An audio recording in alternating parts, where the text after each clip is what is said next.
maanta halkan waxaan rabaa inaan uga hadlo sida aad ka warqabtaan magaalada Beledweyne waxaa tagay shalay ciidamada shalay tagay waxaa ka hadlay dad mas'uuliyiin ah dabcan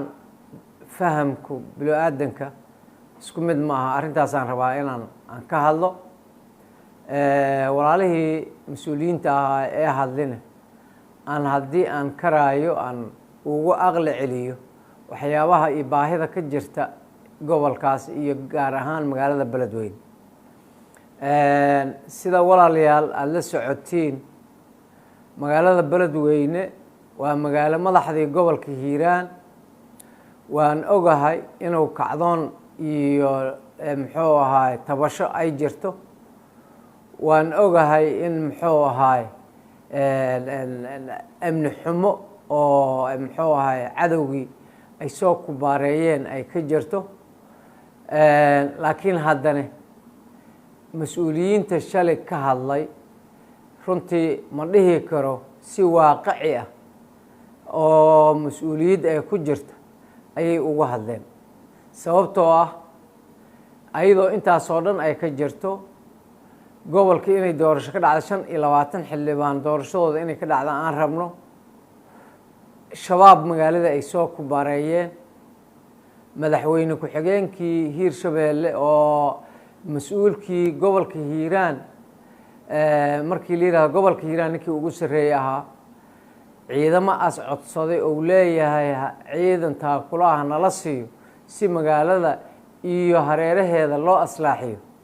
in intaasoo mas'uuliyiin intay isugu timaado ay ka hadlaan oo ay weliba ku cambaareeyaan oo ay weliba yiraahdaan muxuu ahaay kacdoonka loo adeegsanaya doorashada loo adeegsanaya in lagu boobal rabaa anigu sax ila ma mas'uuliyadna ila ma walaalayaal gobolka waa la wada degan yahay dad badan iyo mas'uuliyiin badan baa degan waxaa fiicneed intaad beel ahaan u soo raacin inaad na wacdiin oo aad tiraahdeen war waxaana jireen sideen wax ka yeelnaa inaad na tiraahdeen oo aan marka hore isku aqli dirsanno ayaa fiicneed runtii arrintaas ayada waa idiin sheegtay waxaan leeyahay magaalada ciidan way u baahantay weliba ciidanka hadda la geeyay ciidan ka badan ayay u baahantay sababtoo ah walaalayaalow sidaad ka ogtihiin idinkaba aad ka warqabtaan eelaboorkeena markii roob uu qoyo saddex goor ayaan intaan ka baxay Beledweyne Guuraceel ka dhaaf maanta jidkii xabadka ahaa ee noo furay waa go'an yahay wuxuu ka go'an yahay bacdi iyo meesha la yiraahdo muxuu ahaay kala beerka inta u dhaxaysa ayuu ka go'an yahay shabaaba calankii madooba isugu suran yahay walaalayaalow miyaan ciidan u baahnayn jidka noo furo aniga daahira oo walaalkiina oo idin la hadlaayo 3 kiiloomitir meel ka yar gurigeyga aniga aan deganahay 3 kiiloomitir meel ka yar shabaabaa jooga burjida ciinta iyo gurigeyga 3 kiiloomitir waay waxaana jooga shabaabaa jooga waxaan rabaa inaan doorasho lagu qabto oo aan gurigeyga nabad ku dego oo aan doorasho ku qabsado oo aan muxuu ahaay doorasho nabadda ay meeshaas ka dhacdaan rabaa sideed marka u dhihi kartaan ciidan uma baahnin ciidankan danaa laga leeyahay waa siyaasadaysan yahay war miyaanan xaq u lahayn waxaanoo ciidan oo la soo tababarayo inaan amniga qaybteena aan ka helno oo amnigeena aan ku sugno miyaanan xaq u lahayn ma aqaan walaalayaal siday idinka noqotay dad aan aad iyo aad u ixtiraamo oo qiimo badan oo aan mas'uuliyiin oo aan aad dadka ugu jeclahay inay arrintaas shalay ka dhawaajiyaan anagoo beledka dhinac ka joogno oo ay nala soo socodsiinin oo ay fikir nagu darsanin dabcan kacdoonkaad qayb ka tihiin waxaad isku dayaysiin inaad muxuu ahaay aad siyaasadaysaan oo aad muxuu ahaay iska hor keentaan mas'uuliyiintii Hiirshabeelle iyo dowladdii iyo wixii oo dhan iska hor keentaan oo aad waxaad rabtaan oo aad arrintaas iyada aad ugu faa'iidaysataan saxna ma noqonayso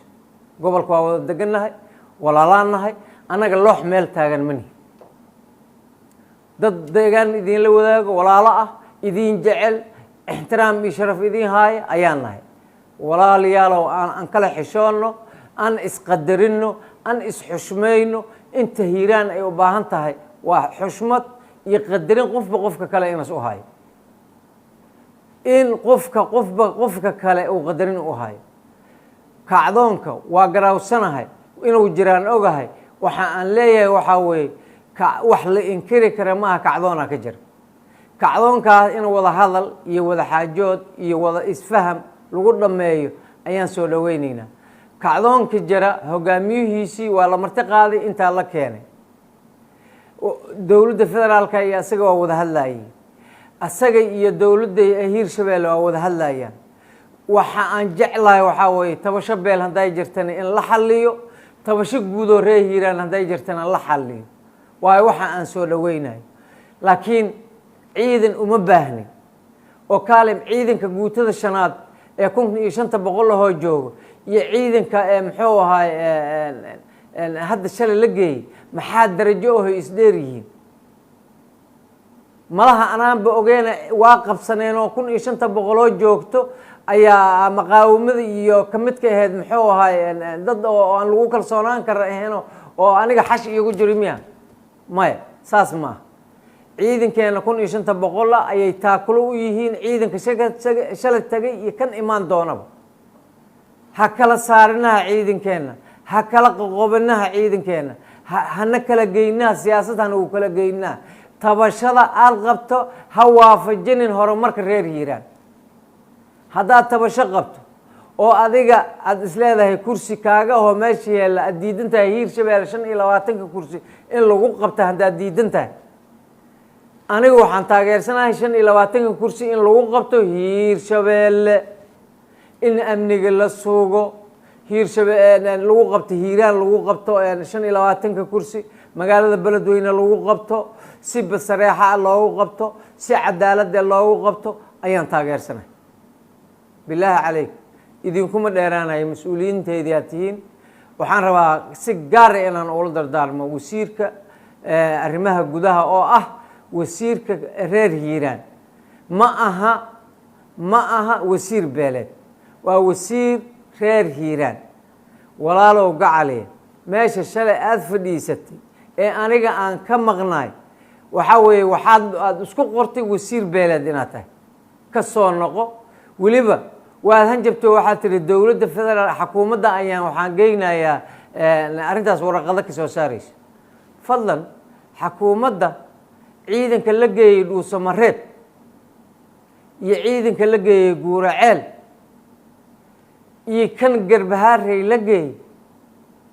iyo kan joogo muxuu ahay kismaayo joogo iyo kan baydhabo joogo muxuu ugu duwan yahay kan oo warqad looga soo saaraya maxay tahay? war dadka tabasho haddaad aaminsan tihiin ciidanka ina kacdoonka iyo arrimaha xasaasiga ee hadda taagan in loo adeegsado aad ka baqaysaan, anaa idin garasagaraynaa looma adeegsanayo. amnigii way sugaayiin, waxay sugayaan shabaab ay naga fogeynayiin. muxuu ahaa mas-uuliyiinta iyo bulshada meeshaas isugu imaanaysa amnigooda ay sugaayiin. wax dhibaato ah waana labadii ciidan, ciidankii booliiska oo haramacadda iyo gorgoroo ciidanka militariga inta waayo. koona wuxuu ujeesanayaa ilaa iyo jidkii matabaan iyo dhulkaas ujeesana, koona burjada ciintii iyo halkaas ujeesanaya. shabaab ay naga fogeynayeen. maxaa dhib ahoo aan ku qabnaa marka? walaalayaalow dad walaalo ah oo is-ixtiraamaya aan noqon. magaaladana falaadka laga daayay, yaan lagu falaadin. magaalada beledweyne ma naga istaahesho inaan ku falaadno, inaan magaalada ku falaadno oo siyaasigeena weyn iyo keena yar iyo annagoo dhan aan magaalada beledweyne ku falaadno oo aan faceeda ka reebno. inta aan maskaxa gelinayno waxa aan xal ahayn, intaan gelinayno xal aan gelino magaaladan inay gobolkan inay 2 gobol noqdo, inay muxuu ahay hiiraanta sare iyo hiiraan la kala yiraahdo, in muxuu ahay magaaladeena ay 2 gobol noqoto, inay muxuu ahay horumarto, in degmooyinka ay noo bataan. war arrimaha aan ku fikirno, yaanan ku fikirin midnan hoos meel hoose ayaanan ku fikirin. waxyaabo hoose haddaan ku fikirno magaalada meesha hadday taagan tahay iyo kasii hoos ay tegaysaa. intaas waxaan rabaa walaalihii shalay hadlay anoo ixtiraam iyo karaam u hayo giddigood inta meesha fadhisay sharaf iyo qiimo u hayo waxaa iga keenay inaan hadlo waxaa weeye beledkan dhinac ka jooga guriga shalay oo shirkaas lagu qabanayo guriga iridiisa kasoo horjeedaan deganay guriga wasiirkeena guriga kasoo horjeedaan deganay in la yidhaahdo warkaale oday reer hiiraan aad tahay maxay kula tahay maanta hadalka aada jeediseen mid ka duwanaa bixi lahaa oo dalkana dan u ah deegaankeenana dan u ah muxuu ahay aqligayga iyo fikirkaygana waa ku darsan lahay dad badan oo aniga ila mid aha jooga oo reer hiiraan ah oo u baahnaa in laga talageliyo si kastaba ha noqotee walaalayaalow arrintaas ayadaa anigu idiima lihi apologize-ka bixiya idiima lihi laakiin yaan loo noqonin oo mas-uuliyad hala dareemo waxaana saaran waa mas-uuliyad qof caadi oo hadlaaya ma nihin markaan hadlayno haddee suurtagal waayo soomaalida waa tii ay tiri faqi talkii kama janno tago haddii aad aad kacdoonka qeyb ka tihiin walaalayaalow kacdoonkaad qeyb ka tihiin wada hadalka qeyb ka noqdo oo dadka wada hadlaaya noqdo oy ahayn mas-uuliyiin sharaf leh oo qiimo badan oo xilal sarsara soo qabtay qaar hadda ay hayaan qaar hadda ay u socdaanaad tihiine hadde yaanan marada naga furan hal qof oo reer hiiraan ah jifi kasta ha ahaado oo ay marada ka furtaa reer hiiraan oo marada ka furtay waa walaalayaal waad mahadsantihiin iga raalli ahaada runtii xushmad iyo qiimaan idiin haya waxaan rabaa intaa kadib inaan la hadlo mas-uuliyiinta reer hiirshabeelle madaxweynaha madaxweyne ku-xigeenka iyo golaha wasiirada iyo baarlamaankaba walaalayaalow sacbo laguma celin karo wax loo jeedo hiiraan in iskacdoon ka jiro oo bulshadeennii qarkeed dadka qaar ay bulshadaas ay kacsan tahay kala bar weliba dadkaas ay kacsan yihiin beelaha meesha degan beel ka mid a ay gadoodsan tahay shaki kuma jiro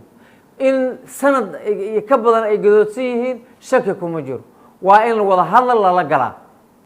waa in wada hadal lala galaa waa in geed hoostiis lala fadhiistaa waa in la marti qaadaa waa in loo yeeraa mas-uuliyiintoodii iyaga kasoo jeedaa shalay waxa ogaantou ku hadlaayay waa in la wacaa la yidhaahda kaaliya ciidankan ciidan nuucan oo dhinacaad u fikirteen u socda ma aha tabashada aada qabtiin noo sheega sideen ku xallin karna waa in las yidhaahdaa laakiin haddii aamusnaan loogu gaabiyo kacdoonka waa sii socona kacdoonka hadduu sii socdane beelo badan ayaa ku dayasho samaynaya fadlan marka dab markiis kaco waa la damiyaa lama daayo haddii la daayo mudulka ku dhagan ayuu sii gubaya dhibka hal beeloo kamida reer hiiraan ay qabaan dhammaan reer hiiraan oo dhan waa qabaan waa in lala hadlaa waa in lala fadhiistaa waa in lala abiyuus garaynin waa in muxuu ahay mas-uuliyiintooda lala hadlaa dadkooda ahlu xigmada waa ahlu caqliga lala fadhiistaa tabashadooda wax laga qabtaa intaasna waxaan leeyahay dadka muxuu ahay mas-uuliyiinta madaxweynaha hiirshabeelle iyo madaxweyne ku-xigeenka guddoomiyeyaalka baarlamaanka iyo golaha wasiirada dhammaantiin waa inaad mas-uul iska saartaan qof walbaba intas kari kara uu qabtaa intas kari kara uu qabtaa qofka walaalkaa ah haddiis wax tawdo in lala fadhiisto waa xalka taasas ku jira dadka mas-uuliyiinta oo xilalka kasoo qabtay oo madaxweyneyaalkii hore ah ayagana waxaan leeyahay qeyb ka noqda xalka hiiraan muxuu ahay gadoodka jira lagu xalinayo qeyb ka noqda oo weliba qeyb caqliyin iyo salmiyan intaba ah ka noqda waayo waad soo hogaamiseen boogta iyo meesha bogta aad og tihiin dhibka jiraad dareemi kartiin qeyb ka noqda waxaan rabaa ugu dambeyn inaan la hadlo ra-iisul wasaaraha mudan ra-iisul wasaare waan ku salaamayaa 114 shalayto hadalka kasoo yeeray wasiiradii iyo xildhibaanadii iyo mas-uuliyiintii qeymaha badnaa ee reer hiiraan mid aan isla qabna ma waxaan maqlayay wasiirkii arrimaha gudaha oo warqadaha laga soo saaraya dhahay ra-iisul wasaare ciidanka shalay la geeyey ee gorgor iyo haramacad waxay la mid yihiin kuwa guuraceel la geeyey kuwa dhuusamareeb la geeyey kuwa la geeyey baydhabo kuwa muxuu ahaay meel walba oo dalka ka mid a la geeya ayay la mid yihiin xaq waxaan u leenahay resourceka dalka iyo kan amniba inaan qaybtayna ka helno haddaan nahay reer hiiraan haddaan nahay reer hiirshabeelle waxaan xaq u leenahay inaan qaybtayna ka helno amniga la sugaayo ciidanka lasoo tababaraayo canshuurta laga gooyo dadkaayna lagu soo tababaraa mushaar looga dhigaa marka xaqaan u leenahay inay tagaan oo weliba ciidanka guutada shanaad ay buuxiyaan hadda ka horaan waxaan dalbaday aniga 1500 oo ciidama waa og yihiin taliyayaasha ciidamada kuwii hore iyo kuwa dambaba aniga iyo Yuusuf Gamaadiid ninka la yiraahdo maanta in si dhageysanaan laga yaabaa waxaan dalbanay hal guuto oo ciidamada in lagu xoojiyo sababtoo ah shabaab ayaa soo ku baareeyay 2 kiiloomitir gurigeyga meel u jirta mudan ra'iisul wasaare shabaabaa jooga doorashada in lagu qabtoon tagaan rabaa mudan ra'iisul wasaare anigoo sharaf iyo qiimo ku haayo warqada la soo saaray iyo waa la cambaarayna yaan adiga marada lagaaga furin ciidankaas tagay iyo ciidanka kalood ku dari karto inaad hambaliyeysid aad guwaabisid aad horkacdado tagtid oo soo guwaabisid aad tiraahdo ha laga fogeeyo shabaab mudan ra'iisul wasaare matabaan iyo beledweyne waa kala go'een shabaab dhexdooda jidkii ku jira oo calankii midoobay ugu xiran yahay aniga sida hadda aan ku sheegay gurigeyga wallahi been ma ku sheegay 3 kiiloomitir meel u jirto burjida ciinta liira shabaab degan bisla shabaab degan janta kuunta shabuurta korkeeda shabaab noo saaran marka oo aan ku jirnaa ciidana ma rabno isma qaban karto magaaladaas waa magaalo facweyn waa magaalada mas'uuliyiinta ugu qiimaha badan leh ay ka yimaadeen waa magaalada loo baahan yahay in si gaar ah looga taxadiro aad iyo aad u mahadsan tahay waxaan kaliya aan magacaaga u soo qaatay mudan ra'iisul wasaare waxa weeye yaan lagu qaldin xaqay reer hiiraan u leeyihiin ra'iisul wasaarahayna tahay waa noo dhaxaysaa maxaafad iyo mucaarad waa u dhaxaysaa ma aaminsani anigu dadkan in iskala qoqolama yahay maxaafad iyo mucaarad midna la kala yahay ma aaminsani wada wac noo yeer tabashadayna dhageyso tabashadooda dhageyso haddii intaas awoodo haddii kalena waajib ku saaraya ay guuteen taliyayaashaadii waa iiga ciidankeyga waa iiga shabaab in la dagaalamo rabo ku hambaliyey weliba soo booqo tag ku soo booqo hiiraan ku soo booqo meel kasta oo ciidankaas la geeyo aad iyo aad u mahadsan tahay raalli ha liiga ahaado cid aan ku xumaynayo waraysigan si gaar aan ugu xumaynayo male kaliya waxaa weeye mas-uuliyadda aan dareemayo waaye waxa aan u hadlayo assalaamu calaykum waraxmatullaahi wabarakaatu